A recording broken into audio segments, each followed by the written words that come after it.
Hey everyone, Michelle here. I'm here to talk to you about my technology tool, and that technology tool is screencasting. And I was thinking about the best way to present it, and I thought what better way to present about screencasting than doing a screencast for you. So let's jump in.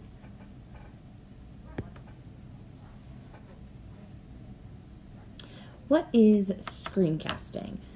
Screencasting is a digital recording of your computer screen, or in my case, my iPad screen, and it is most often used with a recorded audio narration. So you can essentially take your computer screen, your iPad screen, your Chromebook screen, and have it record everything you're seeing on your screen and then narrate it for the audience. So the audience could be your students, it could be the teachers in your school for a professional development, it could just be like almost like a memo, if you will. I use it a little bit in that way when I have a message I want to make sure is getting out to all of the teachers in a grade level. I will screencast snippets of a webinar. I will often take one for the team and watch the whole 45-minute webinar and then cut it down for them so that they have all of the information that they need, but sort of losing the fluff. So as most of you know, I work in a building that has a lot of teachers. We have about 7 teachers in each grade level. We have about 750 students in our school. And because we're so large, not a single one of our teams has a common planning time with the rest of their grade level partners. So using screencasting, I've been able to sort of capture time, if you will, with teachers that I wouldn't necessarily have all together to get them the same information. I just shoot it out in an email or share it at a team meeting or whatever, and we're able to just sort of like get it done fast and furious. So that is how I am finding it most beneficial to me in my current role. In the future, I'm planning on using screencasts to create like how-to videos or math tutorials for specific skills and concepts that we'll share on our private district website, and those teachers will be able to post them to their classroom web pages, and parents and families will be able to access those from home if students are struggling with an assignment or something like that. Sort of like a Khan Academy, but more focused on what our math program is teaching in terms of strategies that parents may not sort of realize they have to Google or put into Khan Academy. So that's sort of next up. Well, for some reason here, there you go. What are the benefits of screencasting? Well, it certainly makes class time more productive if you're a classroom teacher and you can do sort of that flipped classroom where you have a screencast, you do a little bit of a lecture, and then the students are able to come in and skip over that part of the instruction. Maybe you touch on your screencast points briefly, but then you're able to give students more time to work together in group or small groups or however you structure your class. It is a little bit of a hybrid approach if you use it in that way, which is kind of nice. The ability to be viewed more than once, I think, is a little bit of a game changer, because I was thinking about, for instance, Matt, the librarian, when he came in to do a presentation on how to use the databases for Sacred Heart, I remember thinking like, oh my gosh, am I going to remember which button I have to click and which box I have to check and things like that. And I just, as I was thinking about ways that this could be used, that just popped into my head. It's like, wouldn't it have been great if I had a video where I could just log into Blackboard and pull up that video if I was struggling to, say, find that peer-reviewed resources checkbox or something like that. That sort of slides into that tutorials, like I had said, about making tutorials for your classroom, for your peers, for a class. If you're a librarian, there are a million ways you could use tutorials via screencast and make it really productive and time effective. All right. For some reason, as I said, you're seeing what I'm seeing, but my iPad does not want me to go on. So let's poke around and explore some of the things that you can do with a screencast. So no, I do not want to. So something that is important to note that you're seeing now is you will have on your screencast anything that pops up on your screen. So you're seeing the alert that I'm getting about keeping my ink notations. I do not want to keep them, so I'll discard that. But that is an important piece, a warning that I should give you about screencasting. If you decide to do a screencast, make sure that you have turned off all of your alerts on your iPad or on your computer, because if your email is up and you get those alert boxes that pop up in the bottom side of your screen that give you like a summary or the title of an email, that will pop up on your screencast. Anything you're seeing, your audience is going to see. So be really mindful of that.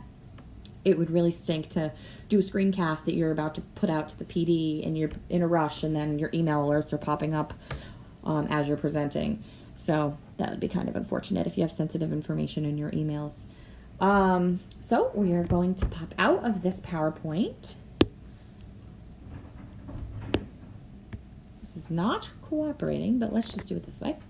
And you can see that here, if you're looking to do a tutorial, there are a million whiteboard apps that you could use, but this one with the little heart down here that I'm dragging up so you can see is called Viddle. There are two versions. This one over here that says Viddle Lite is the light version. That one is free. Let me show you what you can see. That was my initial homepage for you to see. Let's talk about screencasts. And the difference between the light and the paid version, which is $9.99, is there are more features, of course. There are only 4 colors here that you could use. You could use black, blue, red, or green. You can see those up in the top. See them right up here. And this recording feature is really great because if you aren't using an iOS 11 operating system or you're not actually able to get your screen to record for some reason, you can record right within this app and it will record your narration and as well as whatever you're putting on the whiteboard surface. So if you go into the paid app is $9.99, and I was testing out to make sure you could hear me if I recorded in there. So we're going to close this one out and open a new one. You can see all my trial and errors here. And I'm just going to show you what this will look like. So let's give it a try. So if you were to use this little Viddle app, this is almost like a tech tool inside my tech tool video. I'm going to select this blue one to make sure you can all see. And I'm going to hit record right up here.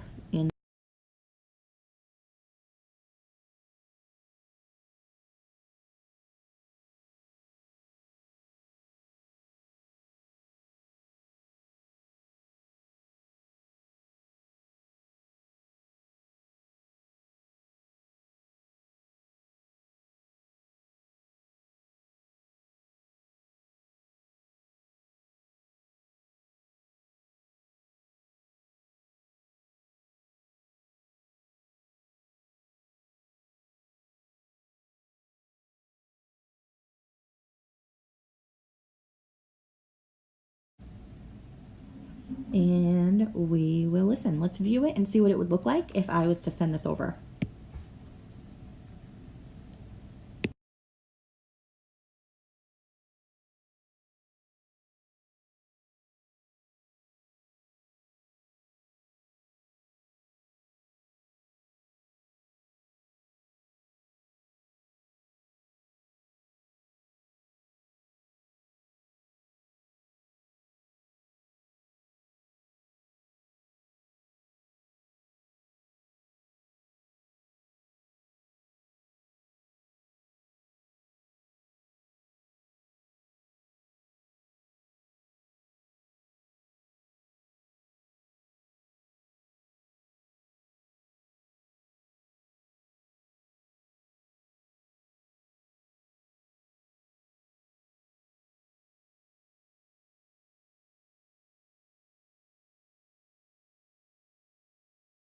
Internet and talk about logging into the Sacred Heart Library and how to use that database, and then you wanted to give them say a list of resources that you thought were really good or a list of articles that you thought were really good, you could have those in here in your PowerPoint, and then you could switch over to your whiteboard and you could add anything you wanted to in terms of like a tutorial on how to whatever. You can put anything in here. That's the nice thing about screencasting, especially from the iPad Pro. As you can see, I've already accessed the internet and you've been able to see that. I've been able to access the whiteboard app. I've been able to access PowerPoint. I can go into a Word document and show how to edit or revise. You could really, your options are unlimited really with the iPad Pro. There are some other things. Oh, there's some minutes from our policy committee meeting. Luckily, there's nothing in there. But as I said, you can do so many different things. If you have iPads in your classroom, the Viddle app is free. You could have students do their own tutorials. You could have students record like a formative assessment, have their name write their name on the top of the whiteboard. And let me go to new. Oh, for some reason I'm spacing out on how to go to a new app. But you could have them write their name in the top, and then answer a question or explain how to solve it or something like that. You could use this for so many different things. I just feel like it's a game changer in terms of how I do my job for sure, and how I am coaching teachers to be more effective. And in the 21st century, these are skills kids are going to have. My almost 2-year-old knows how to work her iPad. Only playing educational games, of course. But kids know how to use these things these days, and we really can just make the most of it by making it fun and engaging and interesting. And pretty much anything done on the iPad seems fun to them. So I hope you learned something here. I hope that this podcast gives you some inspiration on things that you could do in your classroom and how to make your job easier. And I am ready to take whatever questions you have. Thanks so much.